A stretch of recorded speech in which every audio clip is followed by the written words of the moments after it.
Meet sailing yacht Avanti and her crew, Gerard and Jacqueline. We left Cape Town in December 2021 on our floating home, heading west on an adventure of a lifetime around the world. Last week we sailed to the entrance of the Knysna Heads. It's been a beautiful sail to get here, and now we just need to get in, rest up and get ready for our last sail into Table Bay in a couple of days.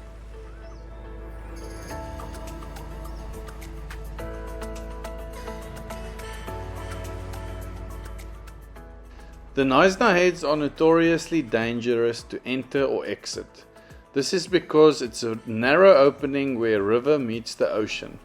The ocean swell comes in and combined with the currents and the winds can create a lot of breaking waves through the opening. Your timing therefore needs to be perfect to get out of these in good conditions.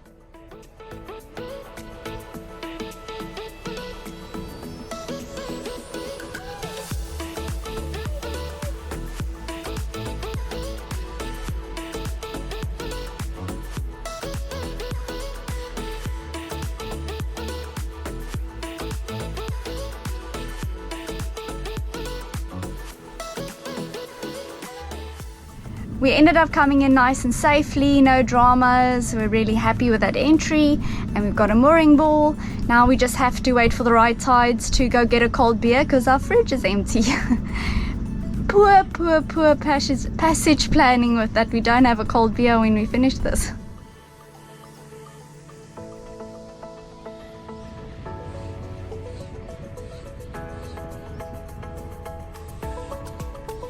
Handyman doing his job.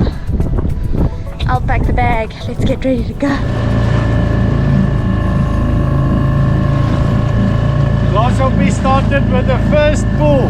Yamaha, the oyster.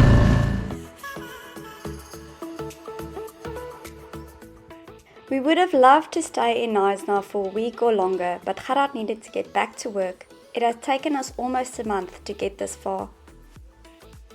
When a short weather window appeared, we took it.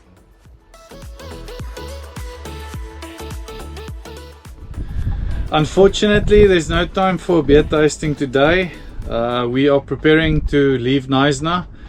The weather's not ideal, but it's a relatively good window, so we're going to take it. First we need to just get through the heads.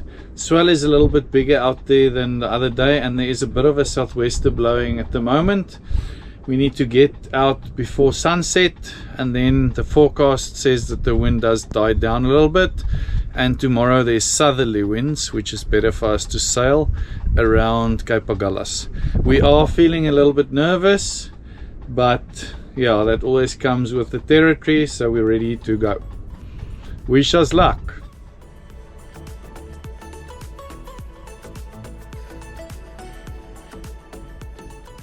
I'm very nervous, but it's time for us to get home. Here we go. There you can see the opening between the western head and the eastern head, and that's the passage we're going through.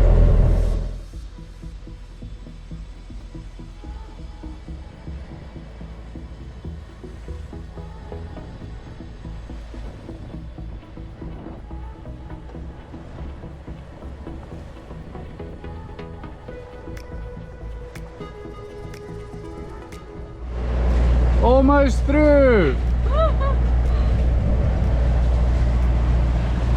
Whoop. Keep going straight. We did it! Made it through.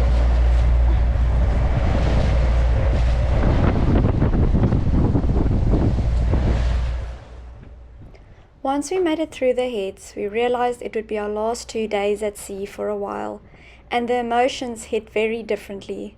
I cried, and Gerard couldn't stop smiling. Forecast shows that our last 2 days would be a lot of motoring instead of the beautiful sail I had in mind. Luckily, the forecast isn't always right.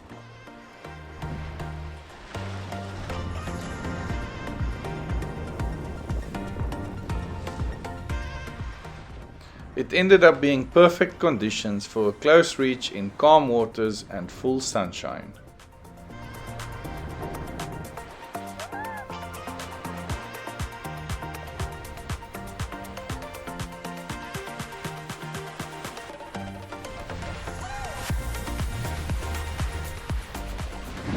We finally managed to switch off the engine after about 16 or 18 hours of motoring.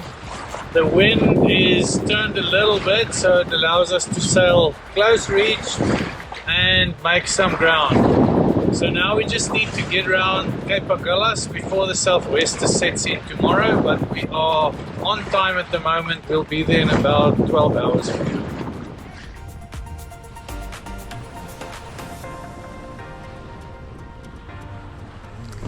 Today's conditions is just beautiful. We are beating, but it's a very light beat, and the swell is far apart, even though it's a little bit big, but you don't feel it when it's this far apart. So we're just gliding through a beautiful sunshine day.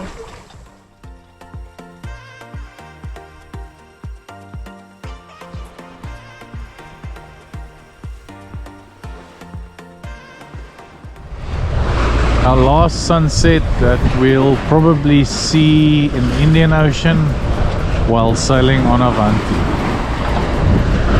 We are just about 30 nautical miles east of the most southern tip of Africa, where the Indian Ocean and the Atlantic Ocean meet.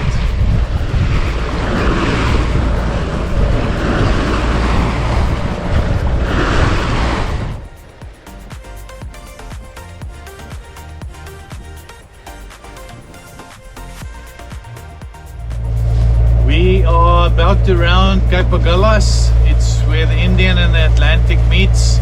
So probably our last time will be in the Indian Ocean with Avanti. And this will be our most southernest point that we'll sail.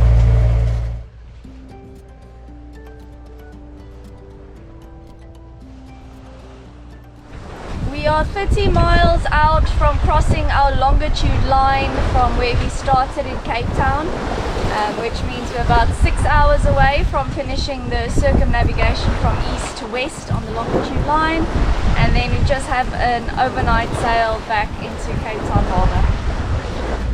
We can see Table Mountain in the distance and False Bay. We're just sailing at a wrong angle to get the wind later. And we can also see Cape Point. Almost home. What you doing? Putting together all our flags, courtesy flags, in order of our visits to these countries, so that we can hoist them once we get into Cape Town Harbour.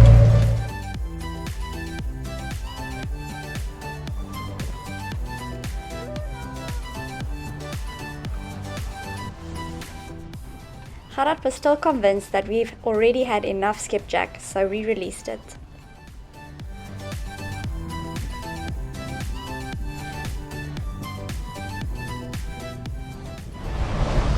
We've finally turned the corner. Because of this west-southwest wind, our angle of attack around Cape Point is not usual.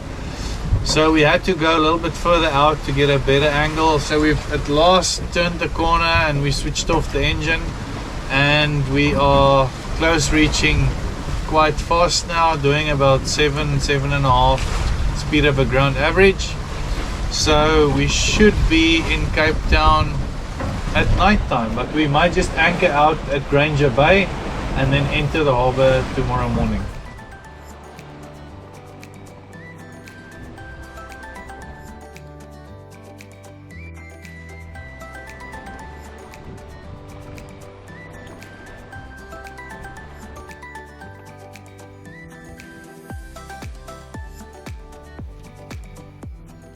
We arrived in Table Bay after sunset and decided to drop anchor in Granger Bay, which is just outside the Royal Cape Yacht Club.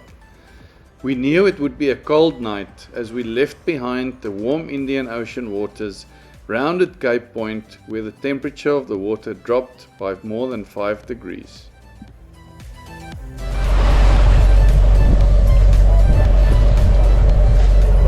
This morning we have arrived arrived a little bit early, so we are flapping about in front of the harbour wall.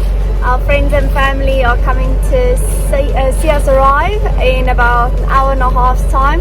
So we're just cleaning sails and cleaning ship before we dock. We're home! Avanti's home. Avanti is home. We made it! Can you believe? The beautiful Table Mountain in the back and perfect weather conditions to enter our home port. We're so happy. Yay!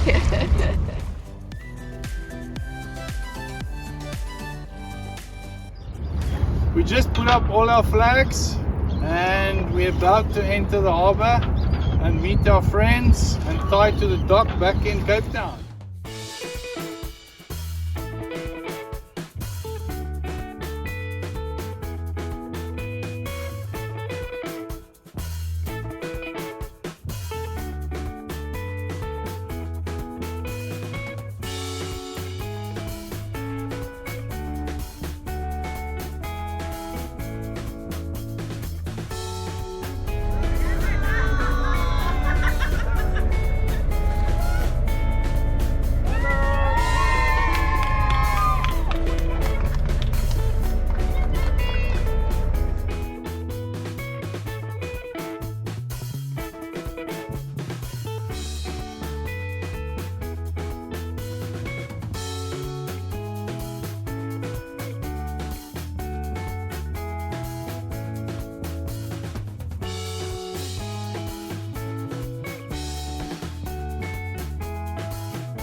We tied up at our home port in the Royal Cape Yacht Club, where we prepared Avanti for this voyage more than 3 years ago.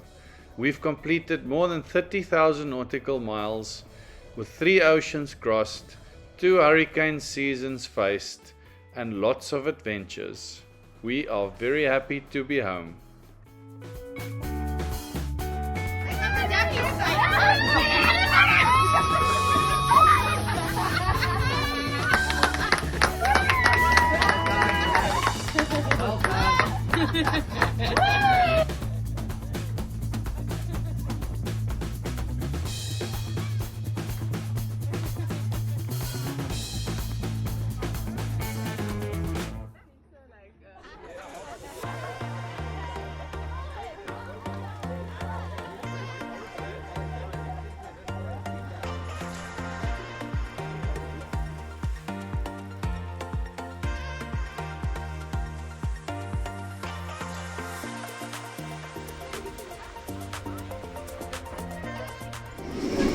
Yesterday was definitely a day of celebration. I expected to be a lot more emotional than I was, but with so many friends and family here celebrating us, we felt like rock stars. We had so much fun with them. But today it's back on the boat and trying to go through some of these cupboards. I think for me it's a lot less emotional arriving in Cape Town with Avanti than when we arrived by car. I was definitely dealing with it. I was struggling more arriving in Cape Town by car by being away from Avanti. But I do suspect it's going to get emotional again when we start unpacking these cupboards to potentially sell her, which would definitely amp up the emotions again. As you can see, it's extremely windy in Cape Town today with the southeaster blowing, so we'd rather do the beer tasting down below.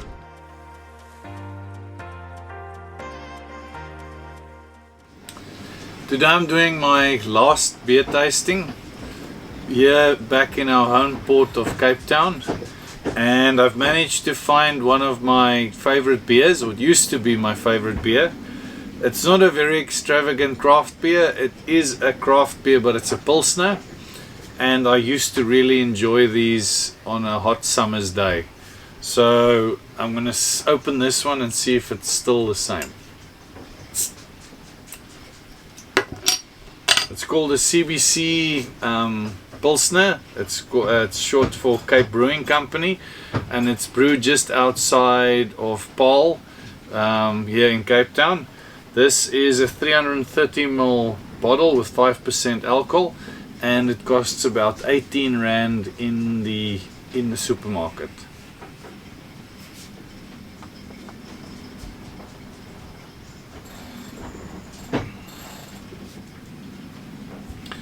It's quite a bitter Pilsner, and it's got a little bit of a hoppy taste, so I really enjoy this. As I said, one of my favorite beers, and it's still, with all the Pilsners I've had all over the world, I think this is definitely the best one I've had anywhere. So in terms of a rating for this, cost, taste, and the size of the bottle, this is going to be a 10 out of 10. Cheers. We finished our journey, yet there are still some unanswered questions. If you have any questions about our trip around the world, financial, personal, whatever it might be, please leave it in the comments below so that we can answer them in our last episode. See you next time.